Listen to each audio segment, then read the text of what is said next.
বৎসল ধরে ব্রহ্মার উত্তরূপে জন্মলাভ করে জগত তদু নাম গুণান কীর্তন করি করেছে সংসারের নজরে।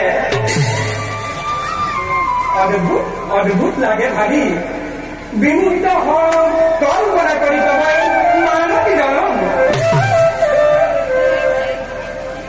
জন্ম নয় অন্ধকার কারাগার পূর্ণ করিস না তুমি মাতৃ হৃদয় শৈশবের পরা নাম লীলা করি আজি তুমি জগতের টান কর্তারূপে পরামর্শিত।